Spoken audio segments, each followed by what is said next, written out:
We're at 7 o'clock. We'll give it another minute or two here until we get started.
Okay, just rolling past 7:02 here. Give it another 30 seconds or so.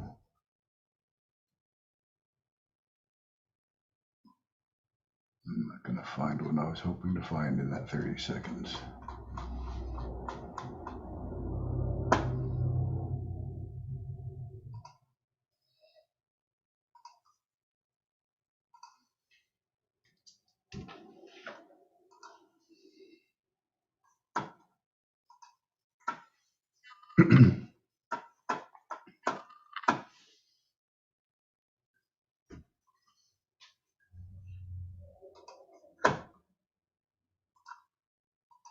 All right, I am successfully trying to drag that 30 seconds out to a minute, which I have. It is now 7:03, so I'll go ahead and get ready to get started here. I'm at least on the better track on trying to find what I was looking for. There it is. Like pointing me in the right direction. All righty. Wednesday night, here we are again, folks, for the South Carolina Normal Cannabis Conversation. My name is Scott Weldon. I am the Executive Director of South Carolina Normal, the South Carolina chapter of the National Organization for the Reform of Marijuana Laws. All of our meetings are environment of education and awareness and are not an open market for the sale, purchase, or distribution of cannabis. We do not encourage or condone illegal behavior of any kind. So again, everybody, welcome to the folks that are here on the Zoom call with me. Welcome to anybody that may be watching the YouTube live stream. And also welcome to anybody who's watching as a recording later on YouTube. While I mention YouTube, I always like to point out that we are not monitoring the YouTube live stream. So if you do have any questions, comments, or concerns, you're welcome to leave them down below off to the side, wherever it is for the comments. And once YouTube is done rendering the video, usually about 24 hours, we'll revisit your page and try and address or answer your questions, comments, or concerns. All righty. Again, this is the Wednesday night South Carolina Cannabis Conversation, and tonight's agenda primarily is to talk about what did I list today? Federal policy, what's going on in federal legislation right now, which is kind of why I went off to search for a couple other things here. All righty. Of course, the big news, well, I'm going to do this a little differently because I kind of rambled a bit last night, and we touched base on some of the same stuff in our monthly meeting, and I don't want to ramble quite as much. So what I'm going to do tonight, I'm going to start by hitting my share screen and go to my browser and share that. And to kick things off, we're going to go ahead and visit the Normal Nationals website, normal.org, and we are on the action page, so that is /act. You'll see here up at the top. Really easy to find. You go from their homepage over to the Take Action link. Click on that. You will get to that page that I just mentioned.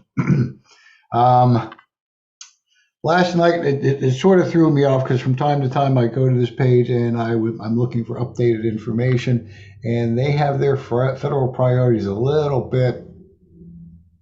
They need some updating up here. Most of the other information's down a little bit further below. We are going to touch base just slightly on the appropriations. Congress shouldn't use taxpayer dollars to shut down legalization. So again, I'm just going to click on that action link. And this is what I've always called the Blumenauer-McClintock amendment. It's now had two more co-sponsors on there, primary sponsors, Norton and Lee. So it's a little harder to say now. That's probably why they don't have it in the title. But let me just really quick look at this. The old news back in July. The amendment to restrict the DOJ from interfering in adult use states was filed and approved. Yet it has been delayed due to broader CJS bills being upheld. The second update was a little bit later. The Senate has released their CJS appropriations bill, and it does not include the protections for adult use states. So I believe what happened with this is since it didn't include that, it's going to have get its own separate vote. So again, down here is your start action link. I'm not sure what I just saw flash there in front of my screen.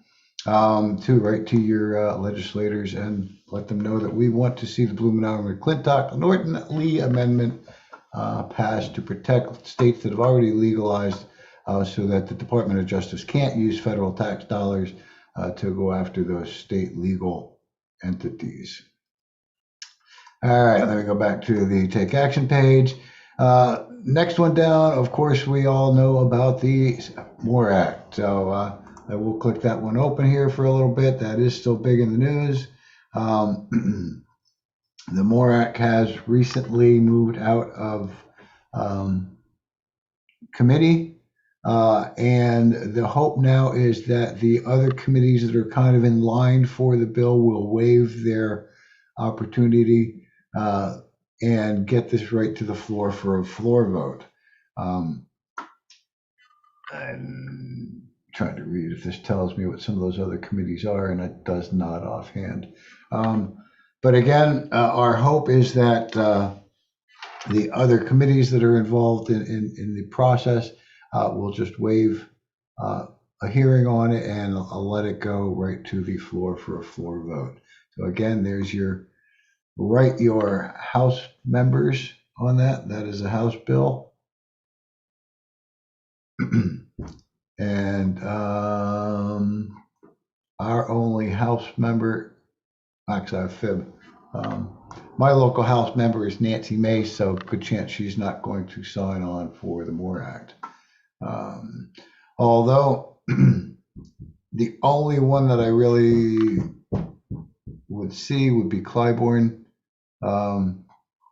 The others, I don't think so. So hopefully they'll sign on with Nancy. We'll get to that in a few moments here. Next one on the list here was the Senate proposal to end marijuana criminalization has been released for public comment. Well, that public comment period ended. That is what I always call as COA now, the Cannabis Administration and Opportunity Act. That is a Schumer, Wyden, Booker bill. One of the, excuse me, probably one of the biggest complaints that I hear on that one is the tax rates that are in that bill, up to 25%.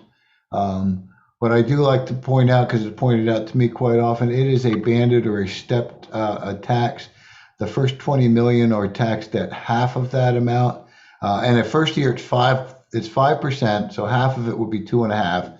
Second year would be 10%. That goes up 5% per year. But again, the second year would be 10%. So that first 20 million is half that 5%. and so on, if I'm making sense with that. It's meant to help benefit the small growers, the mom and pops. A lot of what I see in the industry moving forward, I would like to see it become more like the craft beer industry, have the craft grower industry. But that is why uh, what it is they actually get a 50% tax credit on the first 20 million. It's at 20 million and first dollar and up that pay that full percentage of either 5, 10, 15, 20, 25 over as the years progress. Again, that may have been something that, excuse me, folks, that was mentioned to them in that public comment period, and I'm sure it was. And they are now in the process of redrafting, rewriting. And my understanding is we will not see that bill actually formally introduced until sometime early next year. When early, I don't know per se, but anyway, I'm not even going to click open on that particular one at the moment. The comment period is open. Next click down that they have on their federal priorities, tell President Biden follow through on your commitment to expunge marijuana records. Can't go wrong on keeping on the president and making sure he hopefully does what he says he would do. That's any president. Thank you very much. Safe Banking. Safe Banking Act is something, again, we talk about. And safe banking is kind of an important, what's the word I'm looking for? Important legislation. A little bit boring, but important legislation, because right now in legal states, you have the dispensaries, the growers, whoever, trying to pay their taxes in cash because they just can't wire it, they can't send it a check, they can't use the banking system to pay their taxes. And so my understanding is a lot of them are, hiring security companies, armored cars to transport tens of thousands of dollars sometimes to the government offices to pay their taxes. The Safe Banking Act has been recently attached to the NDAA. The NDAA is a national defense funding bill. The national defense funding bill's gonna go through. They always fund the military. So it's a matter of time, I believe, on that one. Some say they'd like to see descheduling happen before the safe banking. I think it's just going to be kind of a roll of the dice to see how things actually, how the chips fall. All right, now I don't know why they've done this, but on National's action page, and we're going to scroll down past some of the state legislation, and we're going to come down to 2021, 2022 federal other priorities. Grow the caucus. I've been kind of ranting on this one over and over again since the Congressional Cannabis Caucus had started, but, contact your representatives. I'll even click that one open to show it to you, but contact your representatives, ask them to show their support for marijuana law reform and by joining the Congressional Cannabis Caucus. That was started in December 19. It is a bipartisan caucus led by Blumenauer, Democrat, Barbara Lee, Democrat, and Don Young, a Republican out of Arkansas. Arkansas, is that AK? Oh, it's not Alaska. Anyway, I'd like to see all legislators on that. I mean, I've written my local legislators a number of times, join the Cannabis Caucus. All right, the next on that list, and that's the one that's been sort of hot in the news this past week, past couple of days especially, the MACE bill, as it's quoted here, Republican-led legislation to end prohibition, expunge records, and promote small businesses has been filed. So she filed this, I believe, shortly after the press release on Monday. Republican Representative Nancy Mace and multiple co-sponsors. I believe she has 5 co-sponsors on the bill to initially. have introduced the State Reform Act, a comprehensive bill that repeals the federal prohibition of marijuana, expunges federal nonviolent marijuana crimes, promotes local ownership in the emerging regulated industry, and places certain restrictions on the advertising of regulated cannabis products, among other federal reforms. Separate legislation to narrowly amend federal marijuana laws has been previously filed. That's the one I was looking for when we started the meeting, by Republican lawmakers, and they're not giving me the link to it. But this is the first. But the State Reform Act marks the first Republican-led effort in Congress to provide expansive relief to those who have suffered under the cruelty of prohibition, generally our poorer communities. The bill does so by releasing those who are not currently incarcerated, or who are currently incarcerated in for federal nonviolent marijuana crimes. So if they're incarcerated for federal nonviolent marijuana crimes, they would be immediately released. And providing criminal record relief to those who have been formally convicted of marijuana-specific violations. That would be, basically record expungement. Enter your information below to send a message to your lawmakers in support of this important effort. Again, if you're right here and where I am in the 1st Congressional District of South Carolina, which is Nancy Mace's, I can click this button and it will send a nice little email to Nancy asking her to support her own bill. They don't go into a whole lot of detail on it. It's very similar to, again, some of the other, the MORE Act and the COA, as far as adding some conviction relief in there, some criminal record relief.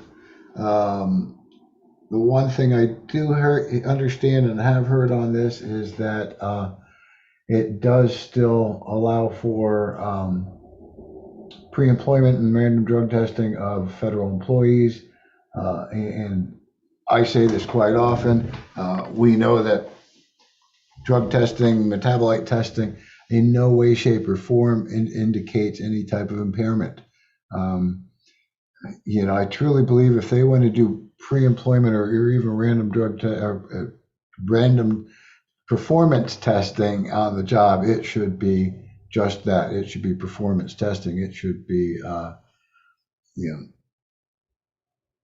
not, oh, you've got this substance that, oh, maybe you smoked 2 or 3 weeks ago and it's still stored in your fats.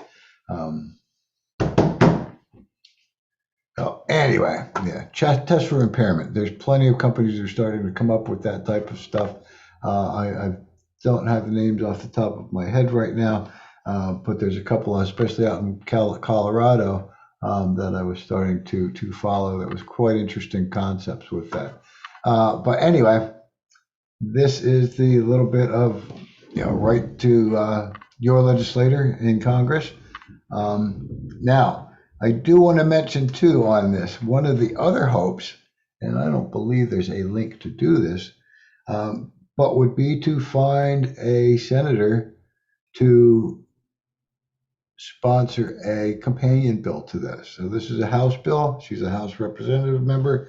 It would be really, really, really nice to find a senator to co-sponsor in the Senate a very similar, identical type bill.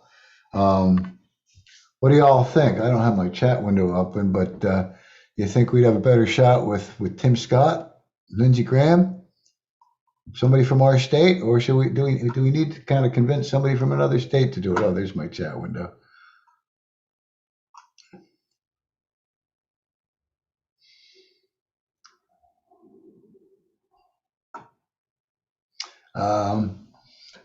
I actually kind of said that jokingly to Justin Streckle, our political director national, and he says, well, those names are kind of within the top 10 on the list of ones we'd really like to see sponsored. We'd see. But anyway, can't hurt to write your senator and ask them as well to co-sponsor or sponsor a companion bill to Senator to Representative Mace's bill here. All right. Questions, comments, thoughts on that before we move on?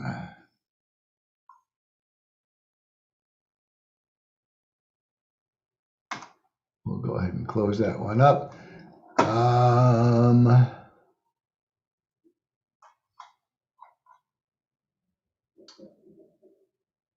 We kind of touched base on the big three that I really wanted to touch. Big four, because I think safe banking fits into that. So MORAC moved out of committee, hoping to get other committees to waive their hearings, move that to the floor. COA being redrafted for introduction early next year, and the recent introduction of the States Reform Act. Our positions, we could get behind all of them, any and all of them, and that's kind of what we're asking all of our supporters to do. If you have a preference, support that one, push a little bit harder, I guess. Either way, it's a matter of contacting your legislators. Many times they prefer having something written over a phone call or an email or that type of stuff. I've heard it said that they actually prefer handwritten letters.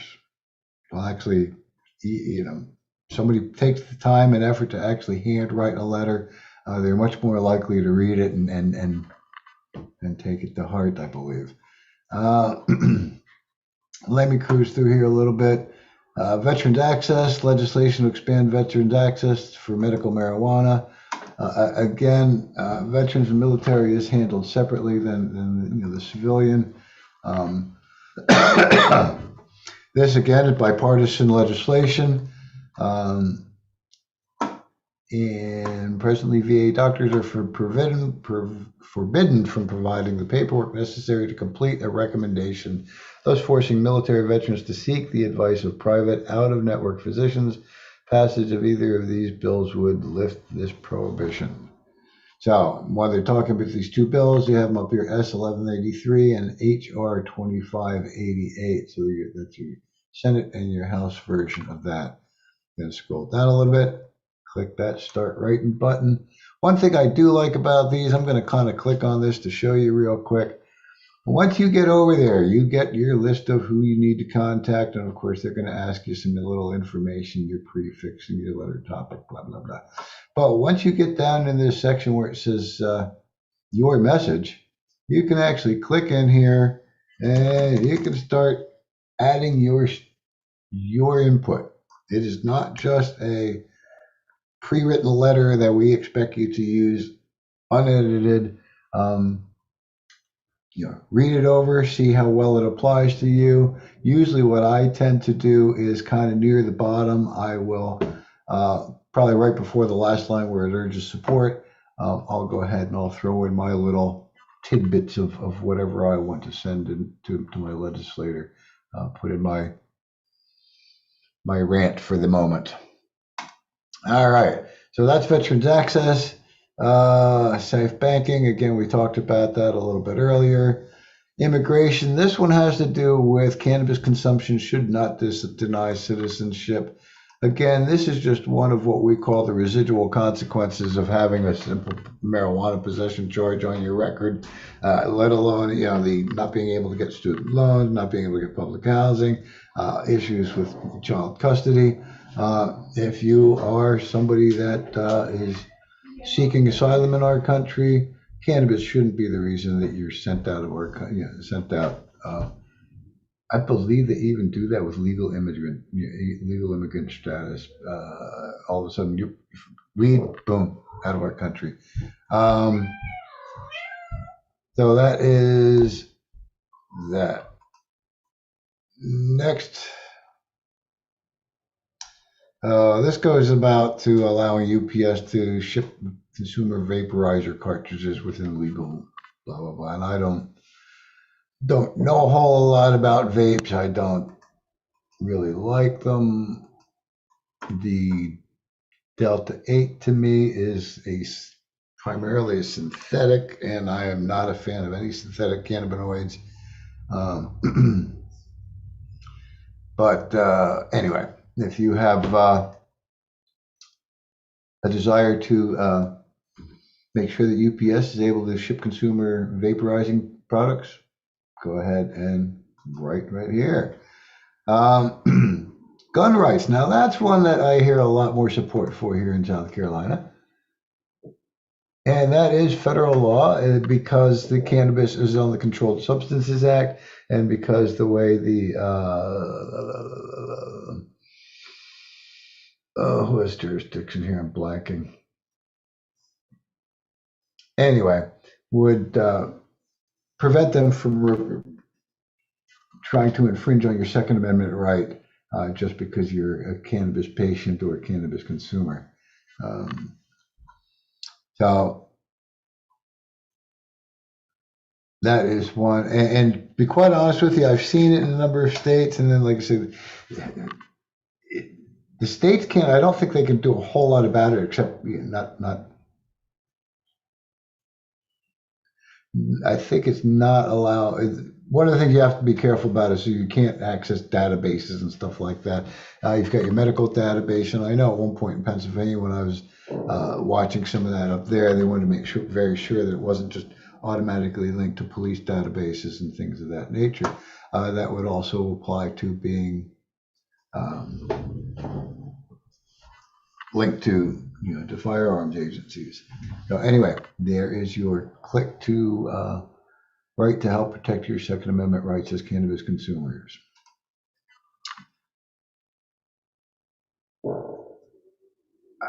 Thank you. That's the other one. Now, the other one that is not the Mace bill, the Joyce bill. That is the other Republican filed. Again, that was what I was trying to find earlier. I'm glad I finally found it. This is another one to repeal federal prohibition. This one was Representative David Joyce and Don Young, H.R. 3105, to remove marijuana from the Federal Controlled Substances Act, thereby repealing federal prohibition. That is it, clean and simple. No, nothing really else in this one. Just remove it from Controlled Substances Act. Nothing about expungements, which I think are important. Nothing about helping out the communities that are most harmed, which again I think is important.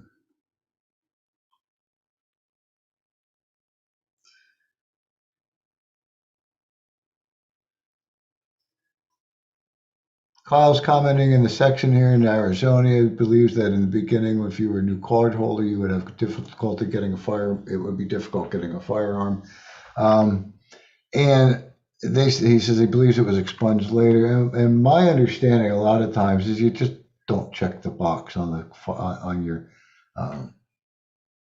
your paperwork, on your application. You don't check the box that says, yes, I consume illegal products or whatever the heck it is. But yes, a lot of them, they do repeal it at state level. And I think that, I don't know exactly how that works because it's federal regulation. Let's see, last two things here. Support the Marijuana Data Collection Act. And again, that's important because the more information we have, the better. That's exactly why the DEA has been blocking research for decades upon decades, is because they don't want the truth to be known. And of course, on research, direct the Veterans Administration to facilitate medical marijuana research. Those are all the big stories at federal level at this time, folks.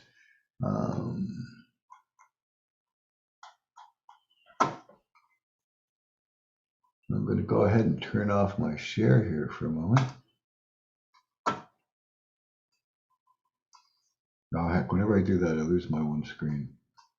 See if I can find it in the background.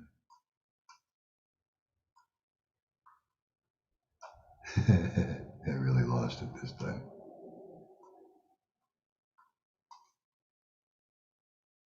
All right, I need to do it the easy way and just hide the other screens. There it is. All right.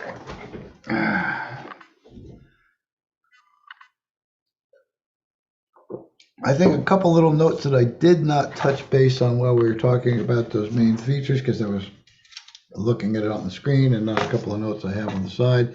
And the only really notes that I do have are on the MORE Act. In the past week or so, I believe there's been some new co-sponsors.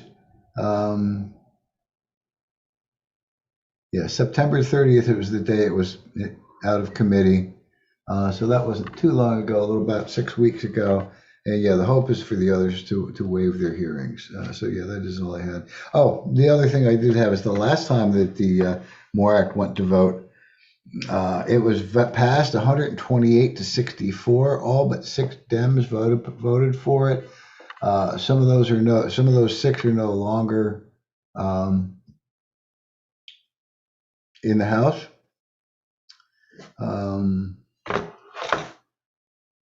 If it gets to the floor for a vote, we think it has a really good shot at passing on the House, because it passed so strongly last December, right before the end of the session.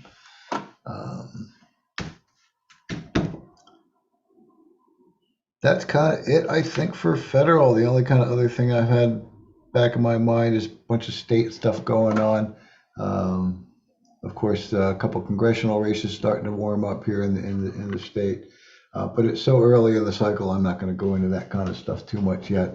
I do know that Nancy Mace, first congressional district, again where I live here, there is someone just announced a candidacy to run against her. Excuse me, I'm sorry, folks. And secondarily, I know that Joe Wilson in the second congressional district is up for re-election. And just yesterday, I was speaking with the candidate from that'll be running against him. Currently, he's the only one that'll be running. And we're sort of trying to flush out his marijuana policy and messaging, trying to help him out with that a little bit. As some of you may know, Joe Wilson is not a supporter of marijuana in any way, shape, or form. On the Smoke the Vote voter guide for normal, he has a score of D-. The only reason we believe that the only reason he doesn't have an F is because to actually garner an F, you have to actually sponsor or co-sponsor and or vote for anti-marijuana legislation. And it hasn't gotten to that, but he has voted against a lot of the other legislation. So he's down as D-, I believe, on our guide. All right, I'm going to take another quick peek here through comments, make sure I haven't missed anything.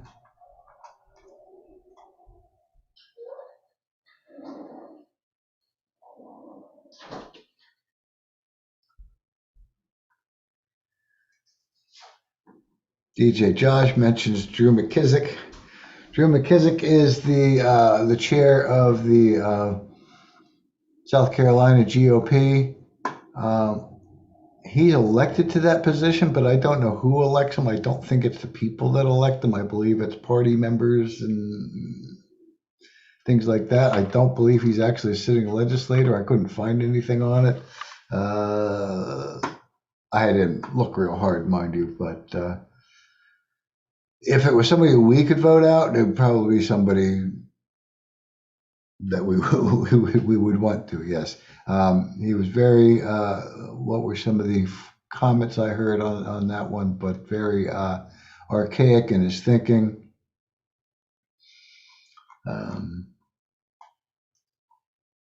But,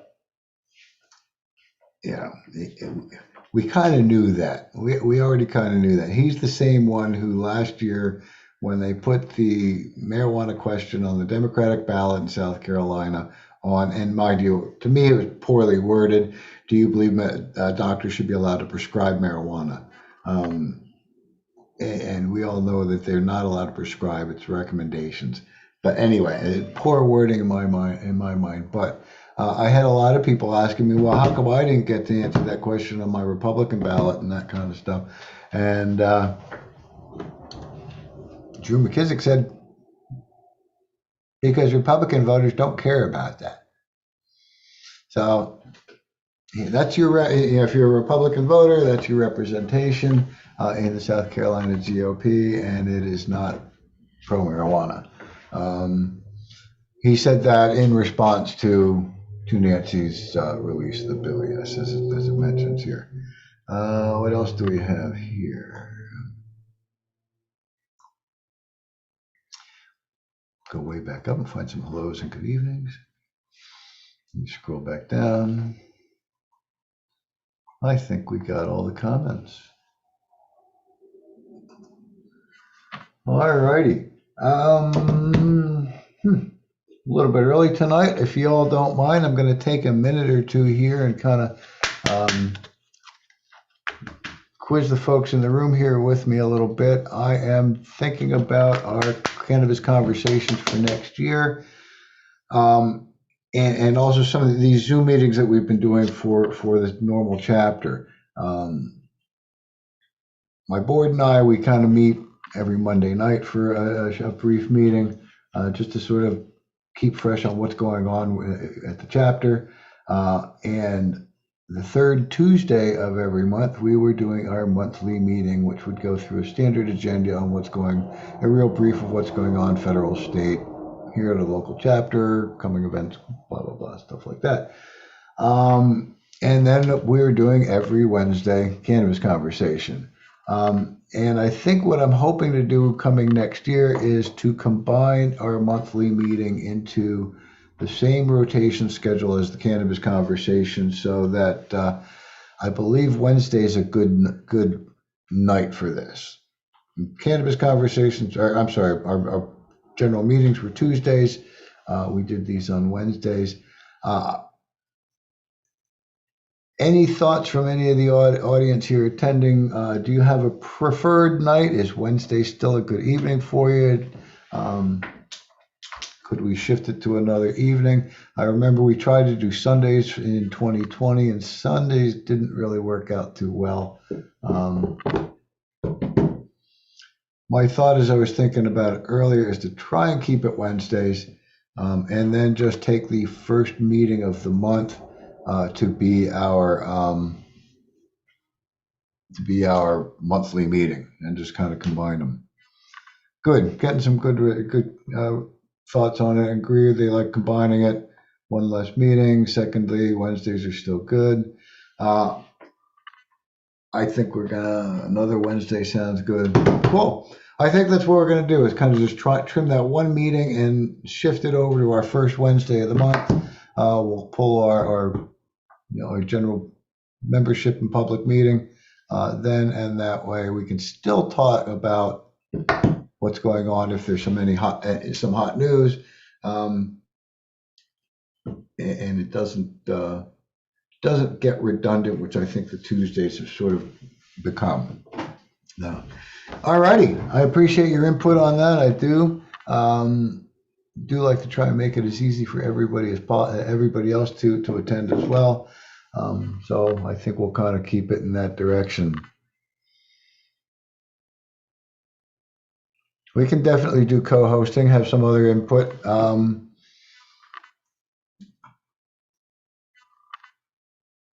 Absolutely. You have time for a question. I don't know if you want to turn your mic off or just type in the question. It's up to you.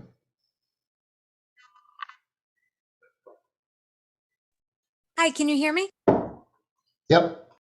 Hey, so what would you think about the South Carolina Normal chapter doing a Toys for Tots drive to get more attention and maybe get some more members? Or is it too late for that? Yeah, I think that's probably, we're already in November, and the other side of it, because I've kind of brought up similar questions to National a number of times, like, or I've heard other chapters bring it up. I know at one point I had joined another chapter in a local street cleanup, adopt the highway kind of thing, and then you get your name on the side of the highway and get some awareness that way. and talking to some of the folks at National, they're like, that's great if it makes you feel good, but it really doesn't help us move marijuana law reform forward. And so I'd almost rather, at some point, if we do a fundraiser, fund a drive like that, almost be a way to affect and help people that may be imprisoned for cannabis, and put something in their bank accounts, or bring them a little cheer for the holidays. I mean, so similar kind of drive, I think, but just more focused on our cause. Yeah. Okay. Yeah, there's letter drives that go on every year with like prison. What are they called? Last Prisoner Project or something. They have lists of people. Mm, okay, I didn't know that. Yeah, I'll look it up. I think it is the um Last Last Prisoner Prisoner Project. Project? Yeah, and Okay. I run Can of Christ prayer group, and so we were doing a letter drive as well, and it's really effective. They love getting letters, and then we also ask them how can we help them, and they usually have their, how you say, mm, what's the word I'm looking for? They have their petitions, their legal petitions that they need people to sign for clemency, Oh, stuff like that. okay. Yeah, you could probably educate me a bit on that, because I'm not really aware of those programs. Okay. Yeah, I'll get back to you after the meeting. Okay, yeah, wonderful. I do like that kind of concept. And again, I don't know if we'd be able to kind of really roll out anything yet at this time, Mhm.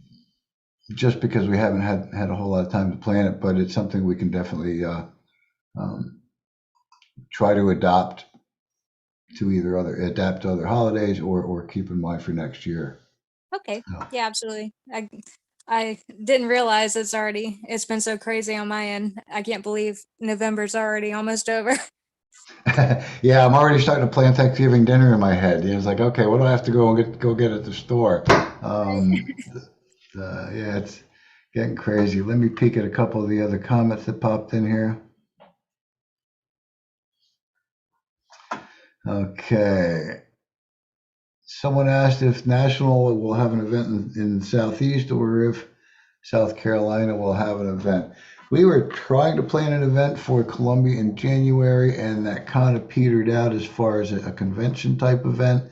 The other thing we'd like to try and plan, and again, I'm having a little trouble getting off the ground, is just basically a press conference and a rally day, at a rally and a lobby day at the Capitol on.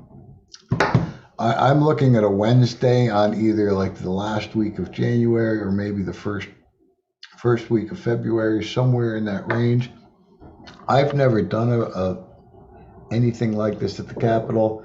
I've tried to reach out. Actually, I initially tried to reach out to Frank Knack, who was the executive director of ACLU South Carolina. I know they've been there a number of times, and Frank got back to me and says, they're moving me. I'm going to New Hampshire. So he's now the executive director of the New Hampshire ACLU.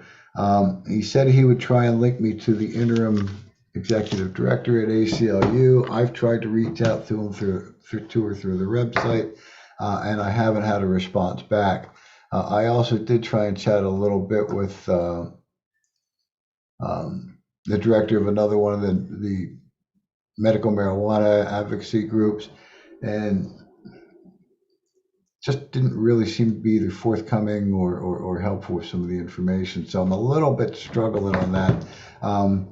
But that is something that I definitely wanted to get moving on. We were recently, I want to say almost 2 weeks ago now, at a local political event. And that's some of the type of thing I'd like to really see us set up our booth at. I'm not sure if I care what party. My concern is, can we get there? Can we get something set up? Can we share the message? And is it free and or cheap for us? Or can we get somebody to sponsor and pay for our booth and that kind of stuff? So those are some of the things that I'm hoping to do as we move forward. It felt great to get out the other week and actually rub elbows and talk to legislators and candidates. With us moving into this new election cycle, I'm really hoping for a lot more of that. I have asked National to start redrafting some of the documentation that goes with a candidate questionnaire, but I will be sharing that candidate questionnaire out shortly. So as new candidates are starting to announce their run, we're going to try and get these out to them. We're going to ask you to keep us informed on what's going on in your area. And these questionnaires will then, if they're filled out by the candidate, will then get aggregated into the Smoke the Vote voter guide and give us some excuse me, some data for that. Because I got to tell you, sometimes I'm really disappointed scrolling through the South Carolina version of the Smoke the Vote guide and seeing how many ungraded legislators we have. We have some that we know are A's and B's. We know that we have a couple that are C's and D's, but there's quite a few that are not indicated one way or another. We just don't know their position on marijuana.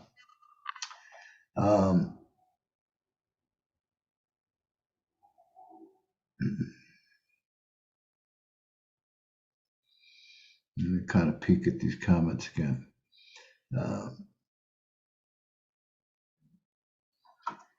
Jessica's asking, how did Blue Jam go? That's kind of the event I was talking about. We, let's see, got to talk with Joe Cunningham, who is running for governor. We got to talk with Mia McLeod, who's running for governor. Crystal Matthews, I forget what seat she's running for, was there. We got to talk to Judd Larkin's intern. I don't believe I met Judd there, but Judd is the candidate who's running for the 2nd Congressional District. There were also a couple of other sitting legislators there. Heck, I started jotting down some of the names of them, and I don't have it here in front of me. I thought it went very well. Considering the weather turned bad, they had to change the event and sort of jam us inside this little building.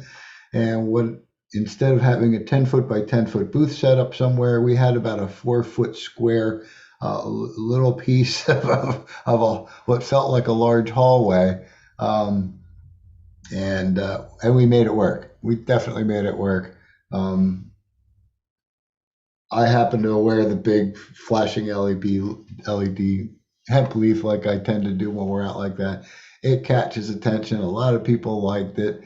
We handed out more and more, a bunch of brochures. I love to hand out the brochures, and I point out to people the Normal Foundation Freedom Card, and then they would explain to your rights if you're ever stopped by law enforcement. And I want people to have that. Also, at those kind of events, we do tend to give away free postcards so that they can mail them to their legislators. Yeah, we charge you for them on their site because we're trying to raise some funds here, but they also come with your membership. But yeah, so we'll share those out with folks that may not have been the legislators, so they can mail them to their legislators. A lot of fun. We do try and have some merch out for sale as well. Stickers, t-shirts, things like that. I think, what did we bring in that day? $19. Woohoo! So we didn't quite recoup all of our funding. It could cost us $50 to be there, but hey, we got support, and sometimes, that's all that counts.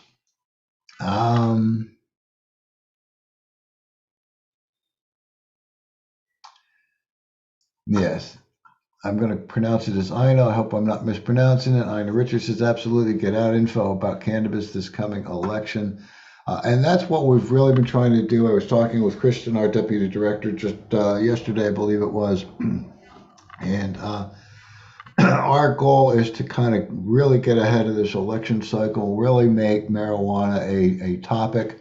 Unfortunately, I know that there's not a marijuana caucus on either of the parties in our state. I think they should start a cannabis caucus in both of those parties. Yeah, we're going to be vocal about it. We're going to be loud and proud. And although the medical groups don't necessarily share our passion for decriminalization or full legalization, we'll make enough noise for both of us.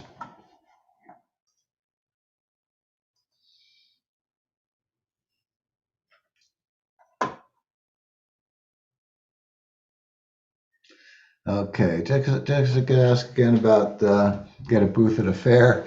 I saw Coastal Carolina Fair coming up. It's now, I think, past.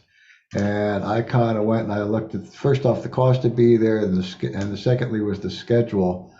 And that thing was 10 days long. And of course, from such and such an hour in the morning till such and such time at night. Yeah, we would have never been able to do that, just way beyond our means. Smaller farmers markets like Soda City, which I believe is right in downtown Columbia, if I'm correct. That would be a possibility. That would be definitely a possibility. I'd have to find out, what their policies are and application processes and fees are. And my hope on something like that is we could sort of, if we had some folks that are in that community that would want to, thank you, Josh, that could help. We could possibly send up some of the supplies that are needed and have somebody run a booth. That is sort of the concept between hopefully someday getting multiple chapters of South Carolina Normal throughout the state, sort of like a Columbia, South Carolina Normal, Columbia, South Carolina Normal, Greenville, that kind of stuff is what we'd eventually like to do, and have small groups of folks in those areas so that they can put on these hopefully weekly type or at least monthly type events where they're out and in the community and being active. So,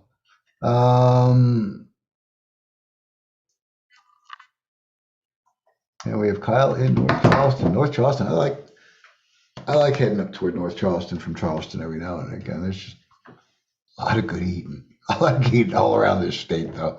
I have gained so much weight. All right, I got the ramble. We're almost at 8 o'clock. Look at that.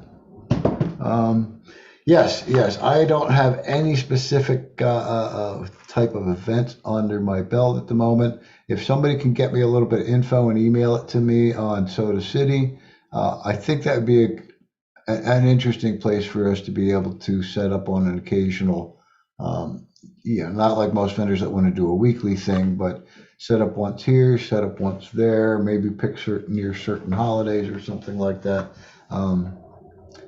If somebody can look into that for me, send me a link, let's say, that'd be much appreciated. Talking about that, I guess it's getting around time for me to, it's going to be January-ish. I applied to be at the farmers market in downtown Charleston in Marion Square a couple of years ago to be in the rotation for their nonprofit booth or space that you can set up your booth in. And we were declined.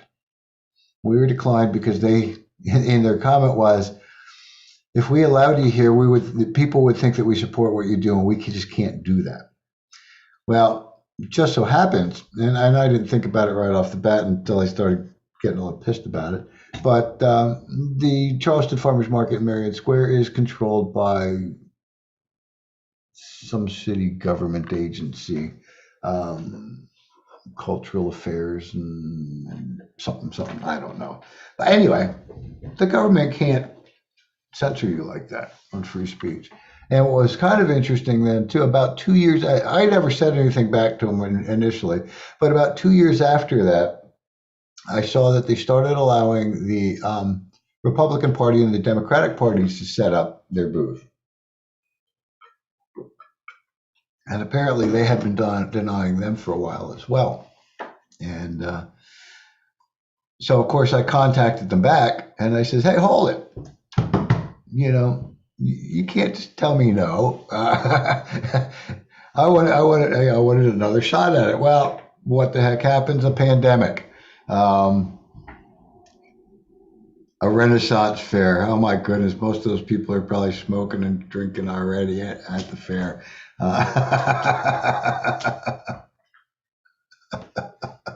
I know I was every time I went to a Ren fair. Steak on a steak, eating a turkey leg. Oh man. Uh, but yeah, if we could get people to spend some money and buy memberships, that'd be cool. I don't think a Ren Fair would let us in to try and sell memberships, but that'd be kind of fun to dress up and do. It's been a long time uh, eating turkey legs. Oh, all right. Yeah, let's think about that a little bit. And again, the one thing we're talking about getting out at events, like I said, I like to get out in the public. But I think I'm looking a little bit more on trying to find somehow politically directed things. I know there's a few. Well, no, we've actually done pretty well sometimes just setting up on the side of the road too. The concept on doing the petition drives is actually to try and find maybe a parking lot where the business is closed that particular day, and you can funnel people in one side of the parking lot with your sign saying come sign a petition to legalize marijuana, and then let them somewhere in the middle of the parking lot sign, and then let them drive out another end. Like I said, where I'm at here in Charleston on James Island, there's a couple of spots along the main drag, which is called Folly Road, where I've either set up maybe just a table. Well, I've never set up a booth on the side of the road. I lie, I have. Lots of property we were permitted to, but usually it's to try and set up on the right of way. It's usually just a table with a banner stuck on the top and holding signs myself and things like that. We definitely need other people to get out and do that kind of stuff. And so we will old hemp cloth. Well, I was talking about the hemp cloth. I went to a reenactment here at Fort Johnson, which is just down the street. I live on Fort Johnson Road. And they were doing a demonstration on firing some muskets and talking about Fort Johnson back in the day, pre-Civil War. Good night, Shane. Yeah, I'm starting to ramble again. And the one thing I happened to notice, they were talking about some of the clothing that they were wearing because people are asking. And I used to do Ren fairs. I used to do some other reenacting, and I started, kind of feeding him with a few questions like, is that hand stitched clothing and things like that, which they were very proud to say, yes, it was. Anyway, I appreciate you all being here tonight. We will see if we can get some of you folks, if you're up in the Columbia area, to organize and get some events going on there, booth up there. Like I say, I like that idea of I forget the name of it now. I already have to scroll back. Something City, Soda City. Let's work on that over the next couple of weeks and see what happens. I'm assuming that, I don't know if, and again, maybe I'm assuming too much, but I would assume Soda City may not run through the winter. It's more a spring, summer, fall thing. Maybe after the holidays. I don't know that though, so you may be able to fill me in.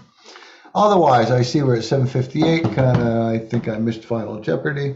And it's been great talking to you. Oh, they do run that all year round. Okay.